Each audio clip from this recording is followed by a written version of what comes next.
Nezquik the all-seeing. Okay, we're not gonna do this shit. No one likes skits anymore, folks, so let's get right into this, alright? Top 5 YouTubers that will be irrelevant by 2025.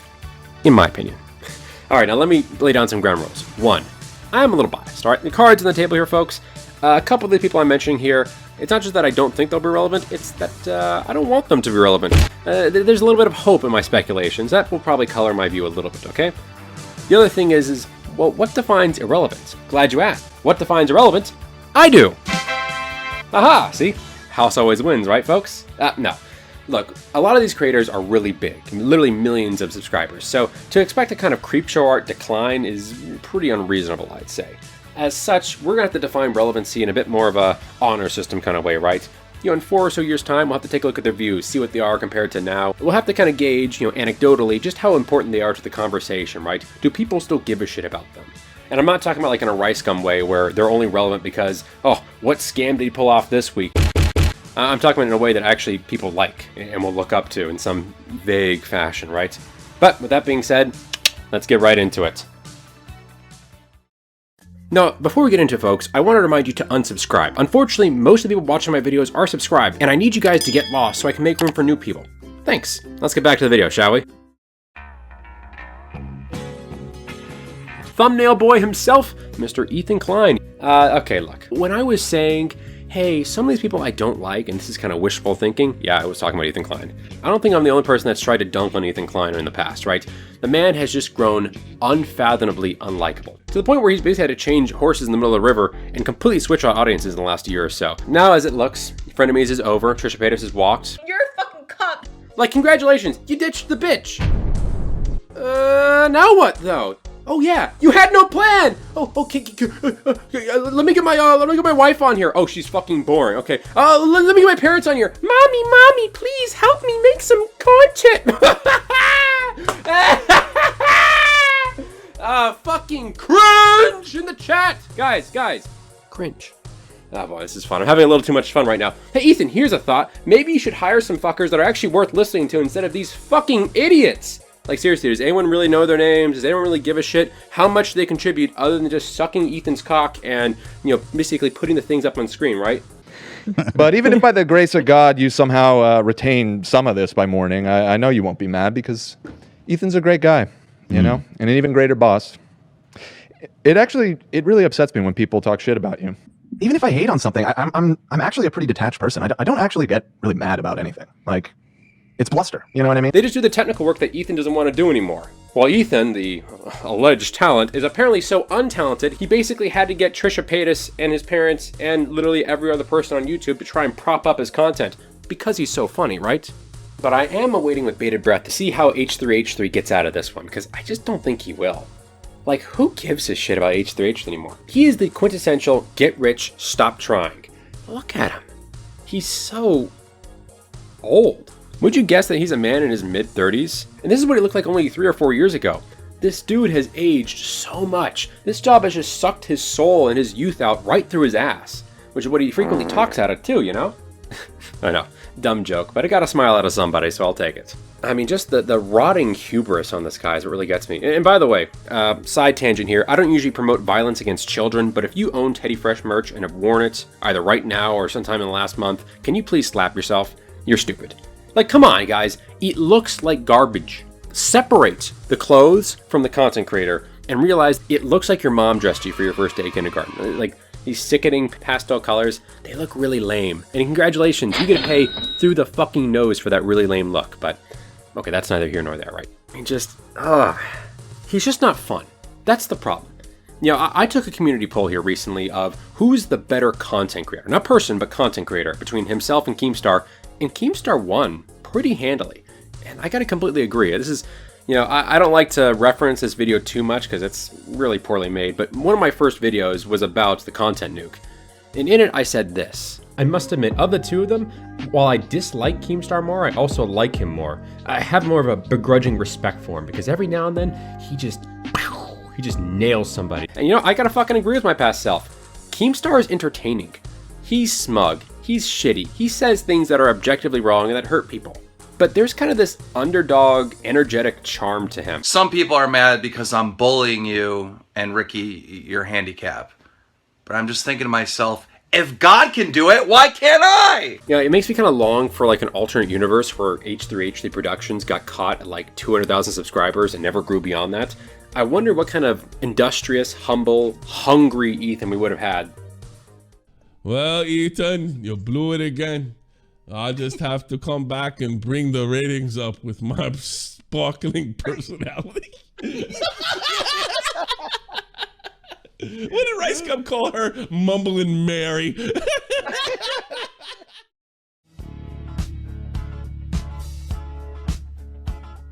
The Storytime Animation category, with an asterisk on it. Now, I previously made a video about Storytime animators. Spoiler, I think they suck. But when it comes to those that are becoming irrelevant, I don't think all of them are doomed to fail. Some of them are going to be very successful, even into the 2030s, I bet. These are the people that are at the top right now. It's kind of fun. The Storytime Animation community is kind of like a fucking pyramid, where there's a very small number of people at the very top who have basically all the power and all the influence, and everyone else kind of just like, just takes little trickle downs of relevancy from them. I mean, seriously, most Storytime animators don't even realize how fucked they are. There's a statistic that, while I'm not sure it's true, I'm almost sure it's true, and I think you'll see where I'm going when I bring it up. What percentage of any random Storytime animator's channel is also subscribed to at least 2 other Storytime animation channels? Now, if I had to guess it, for the big guys, Odd Ones Out, Jane Animations, it's probably something like 75%, 80%. For some of the smaller people, it's upwards of 90%. I wouldn't be surprised if it's almost 1 for 1 in some cases. Here's the thing, the Storytime animators will say, oh, this is a great sign of our unity in our community and blah, blah, blah, blah, blah. I, as a real goddamn person who understands supply and demand, will tell you this is a horrendous thing. For a simple fucking reason, folks. They're not watching the channels for the person, which is really sad because a lot of these people have an inordinate amount of their self-worth tied up in this. Oh, people care about me. I feel so valid. Shut up, you stupid dopamine addict. They don't like you. They're here for the community. They're here for the style and the genre. They're not here for you. Simply put, you are a commodity, expendable. Of course, the mechanics I brought about Storytime animators in my previous video stand. These guys were, as a community, astroturfed. They were never truly as liked or as popular as seemed. I'm not implying a conspiracy, I'm simply saying YouTube promoted family-friendly bullshit content above what it would have naturally received in terms of views and relevancy. And now the air is starting to come out of the balloon as YouTube increasingly doesn't need Storytime animators, especially small ones that can't afford to post frequently, that can't afford the nice production value and high-quality animation as the big guys. Like I said, the small people on the bottom of the pyramid get fucked. The people at the top, they get Netflix shows. It is almost inevitable the Odd Ones Out's gonna get some shitty Netflix show, probably like some animated, Dark Crystal show, something unwatchable, I'm sure. Jade Animations, maybe It's Alice Clark, maybe something else YT, maybe Illuminations. Some of these people might survive. Most, I don't think, will. We'll never get to know what it felt like going to school and getting bullied. Oh my god. Generation robbed of their culture, folks.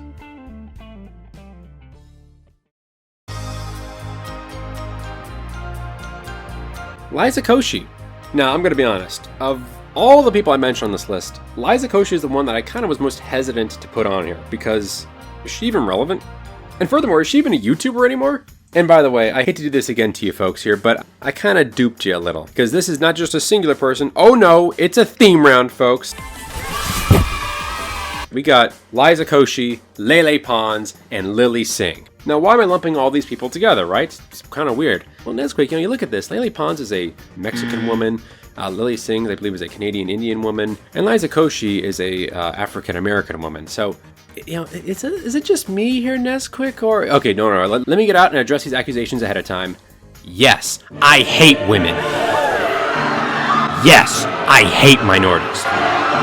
But women who are minorities, I'm actually really cool with. Where my hoes at?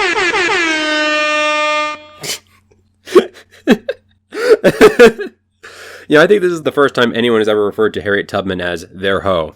Well, what can I say, ladies and gentlemen? I'm an original, okay?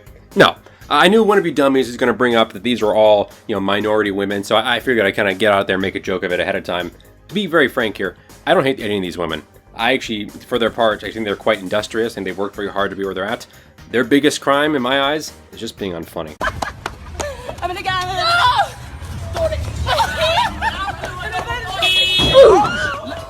Yo! But I can definitely appreciate, though, that their audiences aren't me, so there's that. But the real reason why I've lumped these three women together is because they've all made the same mistake, and I think they've all paid dearly for it, or will pay dearly for it. And that is, they've sold out. Okay, Let me clarify, because a lot of YouTubers have sold out. Before that, really quick, this video. You know, hey, times are tough. AdSense ain't what it used to be. You know, you gotta suck some of that NordVPN cock. I don't know. I'm not asking questions and I'm not passing judgment. I respect the hustle. What I am talking about, though, is this thing that I keep seeing dipshits say, and I want to call them dipshits for it. So here we are, my channel. You're dipshits. Specifically, I'm talking about, like, Philip DeFranco does this, but I've seen other people say this too, where it's like a YouTuber graduates up to a movie or to a TV station or, you know, some other kind of old media style of production, and the commentator's like, you know, this is good, you know, round of applause here, right? I like to see YouTubers becoming more legitimate forms of stars. Excuse you? More legitimate style of content creator. Fuck off. No, I don't think you realize, broski, we're the more legitimate style of content creation. They are the dying legacy media. But no, to get down and pretend that TV stations and radio stations and movie studios are more legitimate than us, I think is just absurd. Are you really going to sit down and kiss ass to the corporate media world full of, you know, calcified, corrupt, cronyism, casting couches, all so they can serve their multi-billion-dollar multinational media conglomerates? Yeah, thanks. Sounds really legit. Dude, we're the fucking future. We are decentralized, we're disorganized, and if Susan has her way, we will be euthanized. Am I right, folks? And so to see three content creators who have kind of, in their own ways, kind of sold out to this mainstream, I don't like it. You know? I don't think their audiences like much either. I mean, obviously we have Lily Singh and her talk show, which lasted only about 2 seasons or so. You have Liza Koshy and her various TV shows. Predominantly, actually, I think, really you could say it's like the YouTube original series, which have been really watchable and just awesome. I love every second of them. First job of the day, which is to put down someone's cat. I wish I was joking.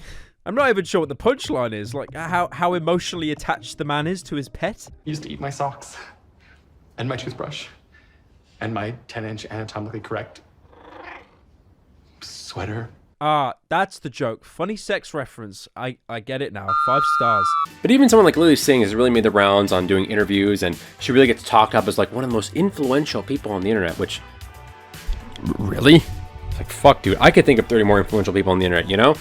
Whenever you get in bed with these kind of big media companies, you gotta play by their rules. They're the ones with the money, they're the ones with the connections, and that's not what your audience wanted out of you. I think one of the predominant reasons why Lily Singh's show failed, beyond just the fact that I personally didn't find it funny and many others didn't, is the fact that who wanted Lily Singh to do stand-up? That was not what she was famous for. Her videos online were skits, where her just sitting there talking, usually with an outline or maybe some kind of script. At the very least, it was edited. She is not fucking good at the stand-up TV thing. So why did anyone put her there? Or Liza Koshy, you know, she's all, I'm so quirky and relatable and like all these amazing things that are really great. Congrats on not knowing how to use a shower and being a massive undeveloped baby child.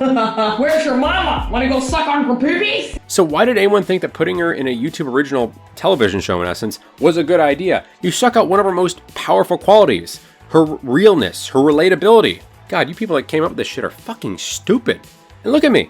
Do I look intelligent to you folks? Trust me, folks, the human behind the voice here does not look much better than an emoji beanbag, I assure you. Anyways, whatever. I think I made my point here.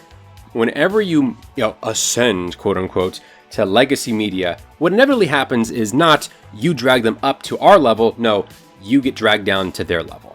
And eventually, people fucking get tired of that. Don't believe me? Look at Tyler Oakley. For like a year and a half, I've been thinking about doing a video about Tyler Oakley, but every time I try and do any kind of research, I start falling asleep because the motherfucker is just so boring. And I figured that even I, in all my infinite entertainment value, couldn't keep an audience awake during that video. So, next!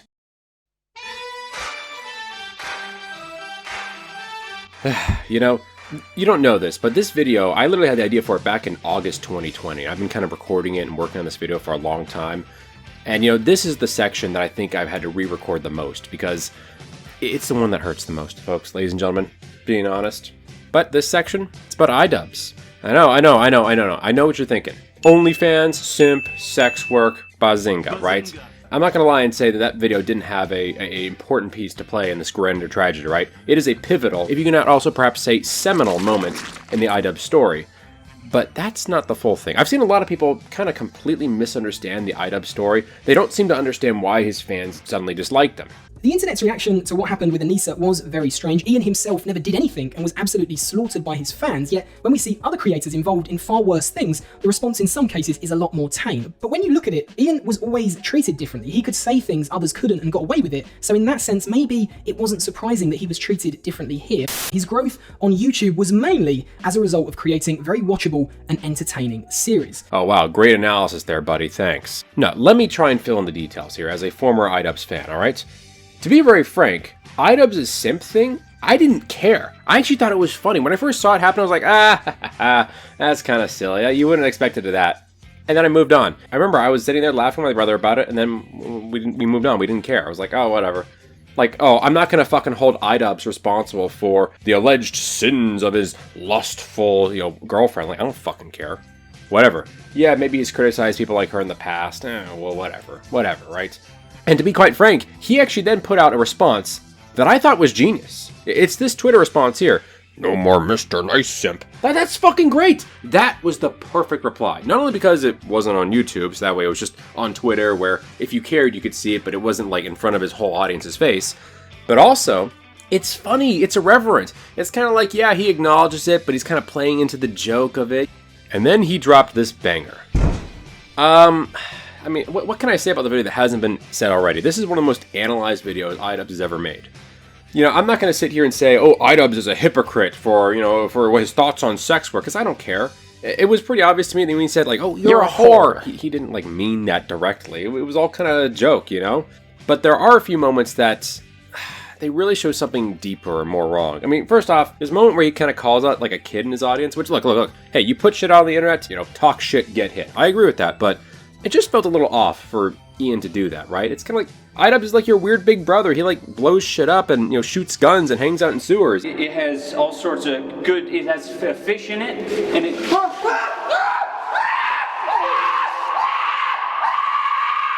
He's kind of a weirdo, but he's a lovable one. He doesn't beat you up. That's kind of weird. It's punching down. And look, you can totally do it. I'm not going to criticize you for it, but it does look weird. It breaks the mythos. And in speaking with that, the whole video has a very bad tonal problem. Here's a question, folks. What made Idubbbz great? Well, a lot of stuff. He exposed people, he was funny, he was energetic, but here's something that was big, and I didn't realize how big it was until this all happened. Idubbbz was invincible, indefatigable to the core. And no, I didn't have to look that word up. I actually knew that word ahead of time. Thank you, I'm a genius. Anyways, though, nothing seemed to really get under his skin. Not Leafy bitching, or Keemstar crying, or Rice Gum, or whatever the fuck this video was. Could I kiss you back? He was always 10 steps ahead of his opponents, and it was great to watch. But this video is the first time where it feels truly reactionary, where he really feels honestly defensive and kind of upset about something. He's human, right? I mean, of course he's going to get upset about stuff, but it's not the Idubbbz I know, which I'm going to get into that in a second, by the way. And so it looked kind of bad. I mean, there's other moments too where I just really scratched my head and I wondered, does Idubbbz even understand Idubbbz? Like this moment here. Do you think it was cool when I was running around in an oversized cop outfit? That was cool to you? Yes. Yes, I did think that was cool, actually. I know, sounds fucking retarded, but hear me out, folks. One of the other strong suits of Idubbbz is that he was never afraid to make himself look completely stupid. He could make himself look like the biggest jackass on planet Earth, running around pretending, playing cop, right? But yet still legitimately call out other people for their idiocy. It was great. He had the ability to make fun of himself. Now here's the thing, one bad video does not completely tank a career. Look at Idubbbz' channel at this point in time, and even since then, and there's a much bigger problem at play. Idubbbz wasn't making content that was good anymore. Like, that's actually the big problem. People can forgive a shitty take. They can forgive you, saying something they don't agree with, if the content's still good. I mean, when you honestly look at it, all this video did was just remind people of the fact that Idubbbz hasn't put out good content in a long time. It was the wake-up call. I mean, I don't want to sound overdramatic or anything, but this was my generation's 9/11. And what's really bad, too, is that, unfortunately, this sex workers video is far and away one of his more popular videos in a good long while. I think you have to go back to, like the Airsoft Fatty video in order for you to actually get a video that has more views than that. That was like a year and a half, 2 years ago, And yet, that's really the problem. Idubbbz doesn't understand what his audience wants out of him. Now, if he was just saying, oh, Nezquik, you're being overly cynical, you're being mean. Oh, yeah, you want a taste of some current, fresh, hot out of the oven Idubbbz content from today? Check this out. For the past 3 days, I have been harassed by Ethan and Dan. They have been demanding that I shit talk Ethan online. And I've tried to get an explanation from them, but they keep on telling me, like, you gotta do this, dude. Come on, it'll be funny. Oh, don't worry. We're getting a bunch of other creators to shit talk Ethan too, so it's okay. It's not okay. It's not okay to shit talk anyone. Like, I think they forgot what year we're in. It's 2021. You can't shit talk your best friend and just act like it's all sunshine and rainbows. That's not gonna happen. I don't know what world they're living in, but they put me in a weird position because this is my best friend, after all, that's asking me to do this. Shit talk me. Okay, you've left me no other choice. Naruto, anyone? Yeah, this is just like the scene in Naruto Shippuden where Naruto is forced, his best friend Sasuke forces Naruto to use his Sharingan attack. Sasuke's just standing there blocking Naruto's path to his grandfather's tomb. So he has to use his most deadly attack. Ethan, I'm about to use my most deadly attack. You're overweight. You're very overweight. No. And you need to lose it. No more Weight Watchers. No more, I'm not going to drink any more sodas. That shit doesn't work. Guys, stop laughing. Come on. I need you to focus here. This is my video, right? I don't want to get upstaged by Idubbbz in my own video. Yeah, don't worry. I don't think I have to fear that happening anytime soon. I mean, I don't know. I'd love for him to kind of pull some shit out, react to my video, and just completely roast my ass. I'll take the beating if it brings back old Idubbbz. For those of you that think that, oh, I'm being a bit presumptuous saying Idubbbz is on the decline, oh, you know, he's still getting millions of views, he still has millions of subscribers. Yeah, well, think of it this, genius. On the one channel he's actually active on frequently, which is his highlights channel, basically for his streams, he's not even able to get 3% of his audience to come over here, to the channel he's actually putting out content on. That should tell you either A, his audience has moved on, B, his current relevance as we see it is actually more a result of just the YouTube algorithm boosting him, C, the notion that the content he's putting out right now kind of sucks, or D, probably all of the above. And by the way, some of you might say he didn't promote this channel very much. I mean, that's kind of true. He hasn't really done a big cross-channel kind of shout out on his main channel yet, but it's not like this channel doesn't get some boost from the algorithm. I've seen videos from this channel be promoted to me despite the fact I'm not currently subscribed to Idubbbz. Now, there is an aspect to the Idubbbz story I do want to address really quickly, and it's kind of what I brought up earlier about like the mythos, right? Idubbbz kind of had this legendary status that myself and fellow Idubbbz fans kind of built him up to be. He's this, envelope pushing, important, influential creator who's, constantly this anti-conformist, right? He's a rebel, he's defiant. He's saying crazy shit. He's saying the N-word. He doesn't even care, And to a degree, that's all true, but simultaneously, he never really asked for those expectations, We kind of assigned to him greater meaning and higher principles than what he ever really put on himself. And so as such, of course we were going to be disappointed, But that being said, while I did want to acknowledge my own bias, I do think you can make an objective case that the Idubbbz of today is a shell of the Idubbbz of yesteryear. He's just not as dynamic. He's not as influential. He's not as different and challenging as he used to be. You look at it, Idubbbz reacts to TikTok videos number 17. Well, tickle my taint. What a great video. I haven't seen that one before. Idubbbz has become just another YouTuber. And look, if that's what he wants to be, that's fine. But I don't want to watch that shit, and I'll be honest, I don't think other people want to watch that shit too. I mean, why bother? And look, I know he's not going to just disappear overnight, right? He's too big for that at the moment, but just because it takes a ship a long time to eventually slip below the waves doesn't mean that it's not sinking. But in all fairness, the most recent video Idubbbz made was actually pretty solid, so, hey, maybe there is hope after all. Sit on my ass? That's exactly what I like to do.